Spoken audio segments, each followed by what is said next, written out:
মধ্যপ্রাচ্যের আকাশে যখন যুদ্ধের গণকটা, ইসরায়েল যখন চারপাশ থেকে ঘেরা হওয়ার আশঙ্কায়, ঠিক তখনই এক রহস্যময় ঘোষণা বিশ্ব রাজনীতিতে রীতিমতো হইচই ফেলে দিয়েছে।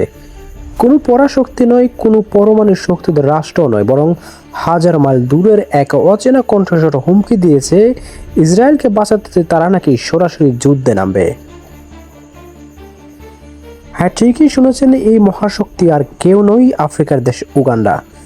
দেশটির সেনাপ্রধান জেনারেল মুহুজি কাইনেরুকাবা এক অদ্ভুত ঘোষণা দিয়ে বসেছেন।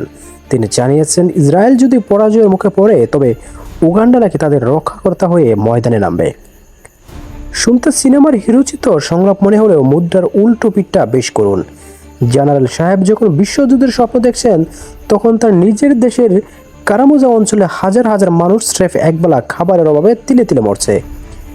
নিজেদের দেশের প্রায় অর্ধেক মানুষ যখন চরম দারিদ্র আর অপুষ্টিতে ঢুকছে, সেখানে লাখ লাখ শিক্ষিত যুবক বেকারত্বের অভিশাপে দিশেহারা, সেখানে সেনাপ্রধান মশাই যাচ্ছেন বিদেশের জন্য বুলেট খরচ করতে। যে দেশের সাধারণ মানুষ সামান্য জ্বরে হাসপাতালগুলোতে ওষুধ পায় না, সেই দেশ নাকি কয়েক হাজার মাইল পাড়ি দিয়ে আধুনিক সমরাস্ত্রে সজ্জিত মধ্যপ্রাচ্যে যুদ্ধ করবে। নিজেদের দেশের বিদ্রোহী দমনে যাদের নাবিশ্বাস ওঠে, তারা নাকি রক্ষা করবে ইসরায়েলকে। আসলে নিজের করে নুন আনতে যাদের পান্তা ফুরায়, তাদের মুখে এমন বিশ্বজয়ের হুঙ্কার শুধু এক হাস্যকর তেলবাজি ছাড়া আর কিছুই নাই।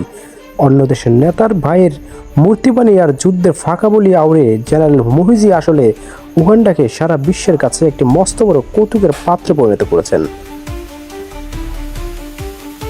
পরনে তালি মারা লুঙ্গি আর হাতে অন্যের দেওয়া লাঠি নিয়ে উগান্ডার এই দাতা হাতেম তাই সাধারণ নাটক শেষ পর্যন্ত কোন তামাশায় রূপ নেই, সেটা এখন দেখার বিষয়।